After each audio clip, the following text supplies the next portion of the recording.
조사 나오는 날이죠. 자, 오늘 여론조사의 핵심은 양자 대결을 54% 찍더라. 야, 네. 제가 계속 장담해 오고 있는데 그 생각이 일도 변함이 없습니다. 이재명 대표는 이번 대선 때 경험만 잘하면 60% 찍는다고 보는 사람이에요. 민주당 계열의 모든 기록을 다 갈아치울 거예요. 자, 정당 지지도 한번 볼게요. 리얼미터 여론조사. 민주당은 올랐고 국민의힘은 떨어졌죠. 46.7대 33.1. 여러분 그 윤석열 탄핵 국면에서 국민의힘 지지율이 막 올라가고 어떤 여론조사에서는 민주당을 앞선 적도 있었잖아요. 네. 다 허망한 이야기이긴 하지. 그렇죠. 꿈 같은 이야기죠. 자, 그래프로 한번 보겠습니다. 그래프로 보면은 점점 민주당 올라가는 추세고 국민의힘은 떨어지는 추세예요. 저것도 이제 윤석열 이제 쩍벌처럼 다리가 벌어지고 있어요 지금. 차기 대선 집권 세력 선호도입니다. 야권에 의한 정권 교체 58.7, 국민의힘의 정권 연장 35.3. 이것도 쩍벌로 벌어지고 있어요. 여야 차기 대선 주자 선호도 이게 다자 대결입니다. 이재명 후보 48.8, 김문수 10.9, 한덕수 8.6. 드디어 한덕수가 지금 여론조사에 진입을 했어요. 여기 재밌어지는 거야 이제. 김문수 입장에서 기분 나쁘지. 그렇죠. 네. 김문수 입장에서 이대로 뒀으면, 그러니까 이거 서로 간에 갉아먹기일 거 아니에요. 알고 보면. 지금 싸워라 캠프, 하는 캠프 거죠. 차린 것 중에 김문수 쪽에 현역 의원이 한 명도 안 붙었다고 합니다. 지금. 그 위에 오른쪽 상단에 야권 후보 종합 55.1, 여권 후보 종합 38.6이니까 다 거기서 나눠먹기인데 나는 핵심은 보수 지지층 상당수가 투표장에 안 나올 거라고 안 보는 나오죠. 거예요. 네. 이재명은 못 찍겠고 자기들 힘이었거든. 평상시 찍었던 게 있어서, 그리고 윤석열에 실망하거나 뭐 어떤 패배 의식 때문에, 그러니까 결국은 그거예요. 이재명은 경호만 잘하면 되고 우리는 투표만 잘하면 돼요. 명언입니다. 예. 차기 대선 더불어민주당 후보 적합도 이거 한번 보세요. 이게 왼쪽은 우리 인구 전체, 오른쪽 하늘색은 지지층이에요. 민주당 지지층. 민주당 지지층에서 93.7%가 이재명 지지하고 있습니다. 국민 전체에서는 52.2. 나머지는 뭐 볼 게 없을 것 같고요. 그다음에 차기 대선 국민의힘 후보 적합도도 한번 보겠습니다. 요거는 김문수가 지지층에서 32.7이고요. 한덕수가 2등 달리고 있어요. 지금 19.2. 김문수 입장에서는 조마조마하지. 자, 넘어가겠습니다. 차기 대선 양자 대결입니다. 요게 지금 사실 지난주 지지난주 쭉 보면 이재명 대표가 이제 전화 면접에서는 50이 좀 덜 되고, 전화 면접 왜 그러냐면요. 정치 적원층도 상담원에 이끌려서 대부분 조사를 해요. 그중에 투표 안 나올 사람들이 있어. 근데 지금 요건 자동응답이잖아요. 이재명 대표 54.3, 54.0, 54.2, 54.0 이런 식이잖아요. 소위 저쪽에 지금 오세훈이는 불출마를 했지만, 근데 지금 김문수, 오세훈, 한덕수, 한동훈, 뭐 홍준표 이런 사람들 이재명 대표 반도 안 나옵니다. 반도 안 나와요. 반토막 뭐 이런 느낌이고. 자, 여론조사 꽃으로 가볼까요? 자, 민주당 49.6, 국민의힘 30.1. 그리고 이 다음에 비슷한 거 있죠. 정권 교체냐, 정권 연장이냐. 67.7, 28.2. 그 다음에 대선 주자 선호도 한번 보겠습니다. 이거 다자 대결이에요. 이재명 46.7, 김문수 10.0. 그리고 대통령 집무실, 우리가 저번에 한번 지난주 금요일 날 그 주제로 한번 다뤘죠. 자, 당선되면 청와대로 가라 56.3, 용산으로 가라 15.2, 세종으로 가라 20.1인데 실제로 세종으로 가는데 몇 년 걸려요. 네. 거기 집무실 이제 공사 아직 시작도 안 했어. 네. 그러면 청와대로 가는 오늘 김경수 후보가 출마 선언하면서 용산에 단 하루라도 있으면 안 된다. 청와대로 가야 된다 이런 주장을 했고요. 대검찰청이 요즘 뜨고 있던데. 네. 자, 여론조사는 이렇고요. 그러니까 이재명 대표가 지금 박스권이라 그러는데 야, 박스권. 50% 넘는 거 박스권이라고 부르면 안 돼. 엄청 큰 박스 아니에요? 네. 왜냐면 박스권이란 말은 50%에서 쓸 수가 없는 말입니다. 일반적으로 20%에서 뭐 10%에서 더 이상 더 늘어나지, 이상 늘어나지 않는데. 않는다가 네. 박스권이고 그 안에서. 네. 민주주의 원리는 과반이면 무조건 되는 아이고, 거잖아요. 그렇죠. 51%면 당선되는 거야. 근데 네. 50% 넘었는데 어떻게 박스권이라고 해? 괜찮아요. 어차피 기자도 아닌 것들이 기자답시고 기사 쓰는 건데 뭘 바래요. 얘네들 50% 박스권 분명히 나옵니다. 자, 나중에 그리고 60% 박스권 그럼요. 나오는 거 아니에요? 그리고 더불어민주당 지금 경선룰이 오늘 확정됐어요. 오늘 저 당원 투표하고 중앙위원회 열어서 확정했는데 여론조사 50, 권리당원 여론조사 50 이렇게 해가지고 지금 요거 이제 이걸로 결정을 하는 건데 오늘 그래서 김동완 후보가 저거에 불만을 품고 나 경선 참가 안 해 이렇게 알겠다. 됐거든요. 네. 그러니까 저거 국민 여론조사를 있잖아요. 국민 여론조사를 샘플이 100만 명이에요. 100만 명.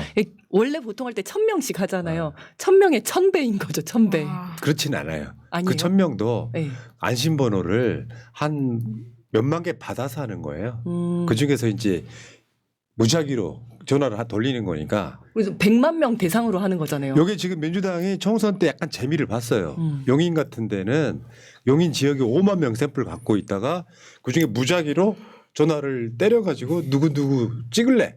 뭐 이렇게 여론조사를 돌렸던 재미를 봤는데 사실 지금 보면은 뭐 완전 국민 경선 해가지고 국민들 막 선거인단 모집해 막 하는 건 시간도 없지만 너무 리스크가 커. 맞아요. 자, 그리고 이게 이제 여러분 그 권리당원 가입해서 당비를 6개월 이상 납부하신 분들 투표하실 수 있고요. 밑에 보시면은 16세에서 18세 투표권은 없지만 당원인 청소년들한테도 아, 지금 경선에 투표 참여할 기회를 수 줍니다. 자, 그리고 조국혁신당이 좀 멋있는 결정했어요.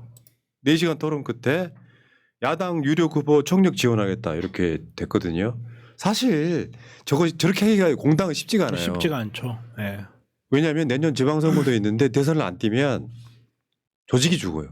일단 조직이 죽고 그리고 어떤 공당도 나 저쪽 당 후보랑 단일화 안 할 거야라고 들어오지 단일화 하겠다고 그렇죠. 들어온 사람은 네. 없어요. 나중에 어쩔 수 없이 이제 민심에 의해서 하긴 하게 되는데 우리 아예 후보 안 낼래.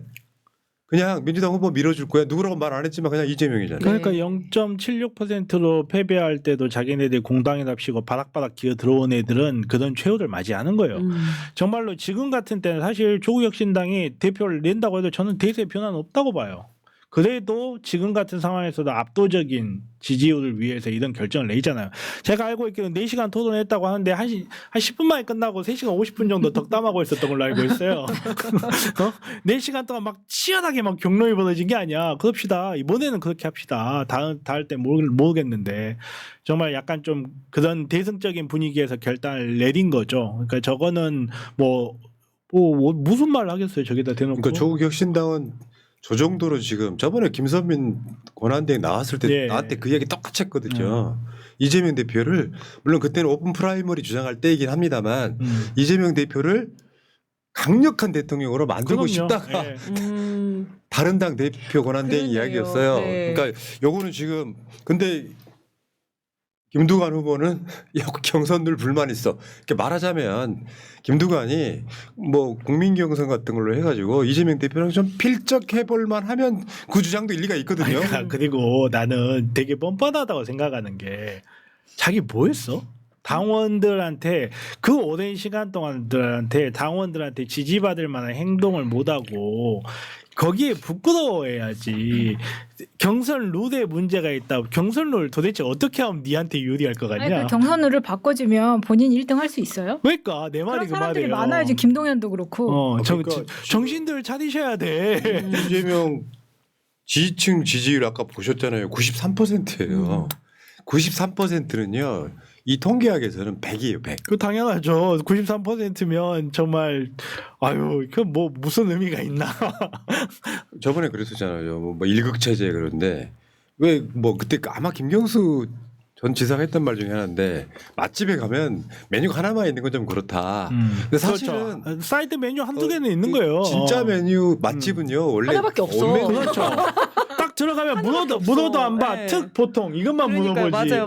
그래가지고 딱 나오는 거고 그 어디 막 이상한 뭐 뭐 김밥 맞아. 지옥 이런 데 가면 뭐 김밥 막 지옥. 뭐 나씨도 있고 윤씨도 있고 권씨도 있고 막 그러는데 막 메뉴가 20개씩 되고 그래. 막 그런 데가 정말 맛있는 집은 딱 싱글 메뉴. 그럼요. 원래 삼계탕 맛집, 그렇죠. 설렁탕 맛집 원래 그렇게 딱. 되는 거잖아요. 아 그러니까 착한 2등 전략이라는 게 필요해. 나중에 음.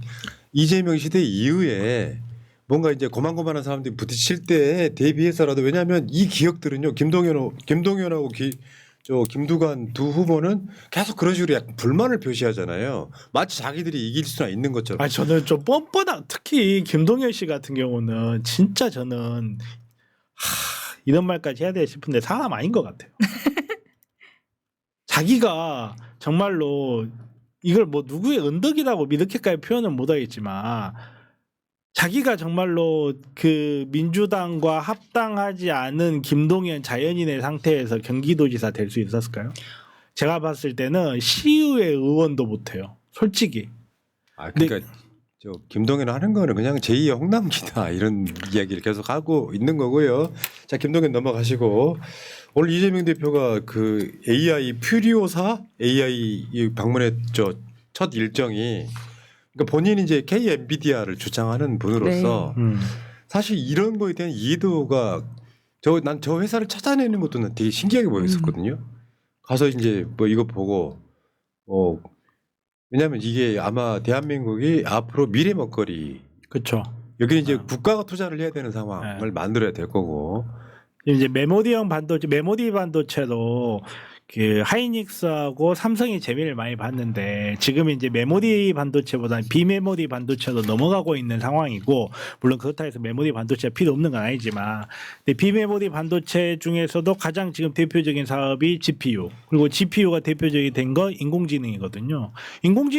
사실 인공지능 요즘 유료 서비스 한두 개 안 쓰는 사람 없잖아요. 그만큼 이제 거대한 사업이 되고 있고 그리고 미래의 먹거리 정도가 아니죠. 사실은 미래의 게임 체인저의 역할을 지금 하고 있는데 여기에 대해서 이렇게 관심을 갖는 건 너무나 당연한 거고 퓨리오사 AI 같은 경우는 또 제 나름대로 이건 제 생각의 의미를 찾는 건데 여기는 벤처잖아요. 그러니까 이렇게 예를 들어서 뭐 네이버라든지 다음 같이 큰 회사가 아니고 이런 벤처를 지원하는 그리고 미래의 먹거리라고 할 수 있는 이 AI 쪽의 벤처 사업에 간다는 것 자체가 굉장히 상징성이 있는 앞으로 우리가 가야 될 길을 명징하게 보여주잖아요. 중소기업 지원 그리고 반도체 AI 지원.